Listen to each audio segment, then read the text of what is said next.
Okay guys, here is an example of the battle deck. So I wound up coming across these when I was packing up my son's journal, or his Pokemon cards, and I decided to turn them into these journals. Okay, so this one's going to be called the best. So we have elements from Forever and Time. We've got two different kinds of these. We have elements from the Time Pokemon. We've got elements from Let's Play Pokemon. We got elements from Lois Ehlert's book. We've got some Dollarama line paper and Dollarama notebook paper and one graph paper. And I'll be writing that down. And then some elements from the bird book that I typically draw on. So I'll have to include that bird book in my summary too. Okay, so let's go through it. So I just like the information. This is from the Time Special Edition Pokemon book.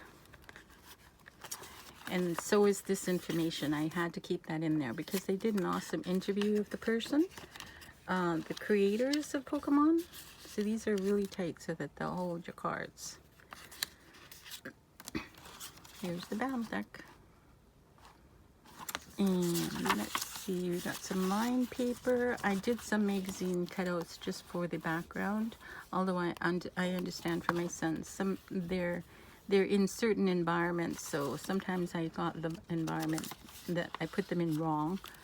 So this is the music notes. That's really just to give me more areas to work in, but this is totally writable, drawable, paintable on it for whoever gets this journal, because this is not a completed journal. This is what it would be considered a blank journal, ready for anybody who wants to take it and use it. All the directions from the battle deck start rules are inside. Just interspersed are these extra pages, an extra room for I don't know if he dominates. That just matched. That's what I mean by I'm not familiar with the characters to probably be able to do a good job. This is a really good example. This is actually a car engine from my car book that I could color. So I colored it because this is what I see the Pokemon cards as being super busy backgrounds with a lot of depth in it. So I did that, and I thought that this would be great for this one. And then when I told my son that, or showed it to him, he said, actually, this character is in grass. So I quickly found some grass. So I'm not saying I really know what I was doing on this one, but I had fun making it. Okay. So many really fun characters in here. So I appreciate people who are doing Pokemon, because you need a lot of memory power to know all these characters, which apparently there are literally thousands now. And if you didn't start from the beginning way back when and learn them every year, I think it would be pretty difficult to memorize all these characters and what their characteristics are for a Pokemon battle. And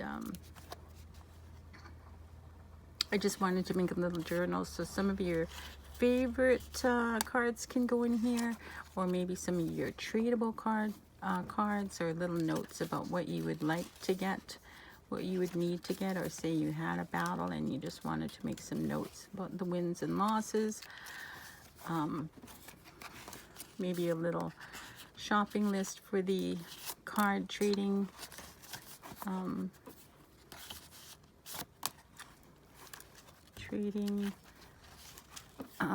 events or online, and just a place to have that information, because Pokemon itself they have some really cool tin containers and stuff, but I like doing these, recycling my cardboard, and then if I can make it into a fun little journal to give that cardboard a second life, a chance to live on a little bit longer. This one's really tight. But they fit and they work. And I just had a really good time with it. There's so many. This guy's so cute too. That's the second Dollarama, a dollar store paper pack like this. And I still had some of those left, so they went in here as well. Yeah, so I kept it all the way to the end. And then there's some more information from the Time interview. So this one is called The Best. Hope you like it.